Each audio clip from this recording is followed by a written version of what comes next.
Hey guys, it's me, your man Andrew here. Fishes, whatever. What is up? Today I'm going to do a little quick tutorial on how I set up my OBS on LiveMe and on Twitch, if anybody's interested. So right here, we're going to get started really quick, of course, with OBS. All you can do is go to Google, type in OBS. OBS Studio comes up. You can download it for whatever. It says download OBS Studio. Click that button, and you get OBS Studio going. Once you get it installed, I won't take you through the installation process. We don't need to do that. It's going to freak out right here, but it'll look a little bit something like this. Don't mind the extra instances there. Copies itself endlessly. It's pretty funny, but it'll look something like that minus the extra bits to it. All right, so there's that OBS. That's what OBS will look like. Now we'll do a little bit of work in here. Here's the settings tab. We're going to be using this a lot, and also the source tab here a lot as well. Now the cool thing about this here is you can change the scenes.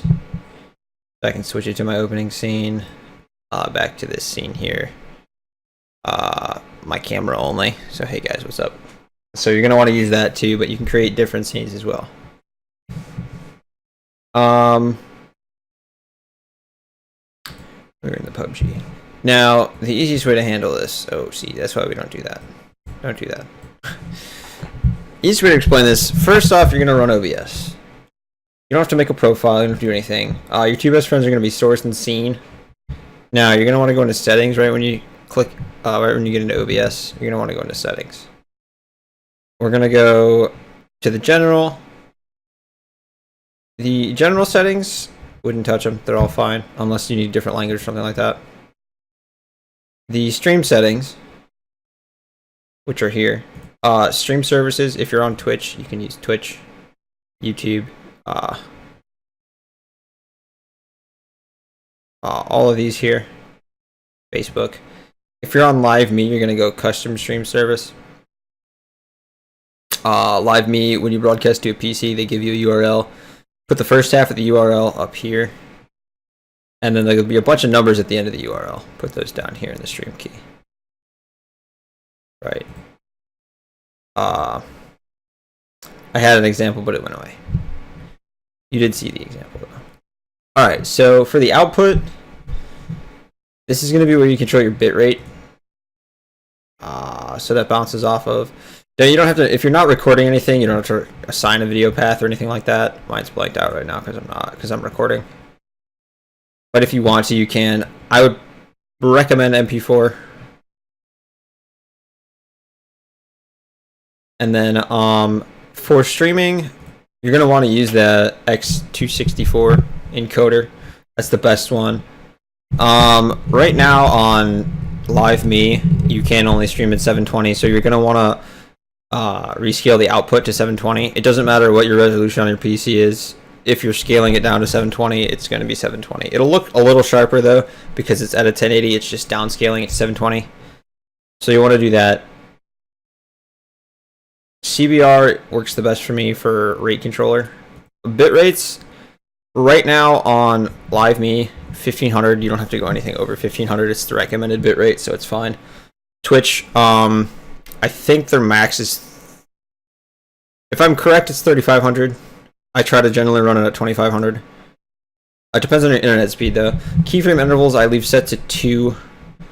The CPU usage, I wouldn't really mess with too much of it. Very fast is pretty much the best for quality versus how much CPU it takes up.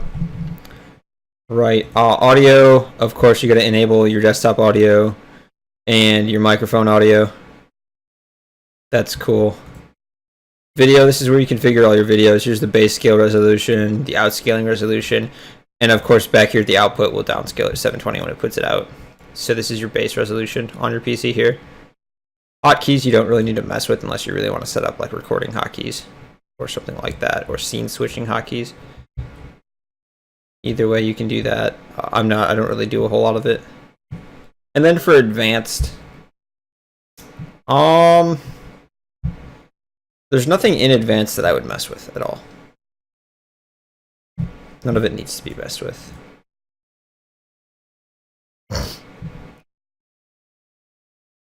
For the audio, again, you can just leave the bitrate the same as well. Now, that's all that. That's how to set it up. I don't think I made any changes, but no, just in case I did. Now, in the sources or scenes files or folders here, what you're going to want to do, this is to add one. If you want to add, like this scene here is an image. So if you want to add something like that, let's see. You would hit the plus button, and then you go image. You create a new image. You can name it whatever you want. So you'd be like, new image. Okay, cool. Find the image in your computer. So we'll go here. We'll use some kind of random image. I've got plenty of art to use. There we go. From the stream the other night. There we go. You can resize it. Boop, boop, boop, boop. Right. Or, and this is what these are for, these pluses and minuses. You can prioritize it, which one shows first. I can hide it behind the screen capture. I can hide it behind my webcam. So it goes in order. Bottom is the lowest one. All the way at the top is going to appear over everything. I just moved my scene completely. See? Moving everything around now. Also, the locks here can lock stuff in place so you can't move them. That's how that works. If you want to, what is it, new image, we can just delete that image. No big deal, I don't need it. That's how that works. To set up a webcam and all that, again, it's going to be in this box here. You're going to go plus for a webcam. You'll use video capture device. I already have mine set up here, but you go something like, excuse me, webcam. I'll say 2 because I already have a 1. Right, and then it would detect your webcam. You can use whatever ones you want. No big deal. I don't need it though, so we'll get rid of it again. All right, there's that. To do stuff like the text up here that floats, you would do something like plus, and then you use the text. Go to text, create new text. Because I already have my text created, I'm not going to do anything here. But if you want to mess with it and make it scroll like that, you go into filters, add, and you could use something called the scroll feature. And you can mess with it here, how fast it moves, which direction it moves, horizontally, vertically, stuff like that. So that's easily messed with. It's not too complicated here. That's how I have that set up. If you really want to get into Twitch, you can use Streamlabs or Nightbot or something like that. That's how you do like these alert box notifications, stuff like that. Those pretty simple as well. Once you do, if you do get into that, you hit the plus button. You'd add a browser source.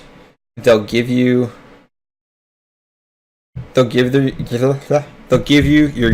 URL. You would just copy and paste it right here, the URL they give you, and tell you to paste there and adjust it accordingly. No big deal. And it comes up. It's no big deal. That works as well. Other than that, audio channels. You can go to the advanced options to click on and off of audio channels, having certain audio channels coming through, others not coming through. And if you have a problem with a fan or something like that, I would suggest a noise gate, which would be just under options here, filter your microphone. Don't have to do the speakers. And you would hit plus button, noise gate, and then it would look something like this. And you'd adjust it accordingly to where it picks up your voice just enough, but not the background noise as well. And there you go. That's pretty much all I have to offer for a tutorial. That's the easiest way to set it up that I know. Of course, the whole thing with Twitch, like I had covered in the settings. Talked about the stream keys. Stream key. Oh, there it is. It's back. See, there's the stream key. For live me, it changes every time you start a broadcast and end a broadcast. Or end a broadcast, it changes. For Twitch, it doesn't. They give you a stationary stream key. Don't give that to anybody. But you can find it on Twitch, and you'd place it right here. But other than that, guys, that's all I have to offer for that. Twitch, all you have to do is create an account and use that stream key, and you can stream to it. I have a secondary monitor to use. It's a lot easier to read the chat and all that. For Live Me, to stream to Live Me, it's a little bit more complicated. You have to download the mobile app, Live Me. Then they have a thing called the Gamer Program. You have to go on the homepage, and it says Games. You click on the Games, there'll be a banner up above the top there. It'll say Gamer Program. And you click on that, and it'll walk you through the instructions on how to set that up. But you do have to go through that setup too. It's not really hard though, it's pretty easy. So that's all I have to offer here with setting up OBS for streaming on Live Me and on Twitch. So thank you everybody so much for watching my video. I appreciate it. I hope it helps for those of you who are looking to start streaming. And I will see you guys in the next video or the next stream. So I'll catch you guys later.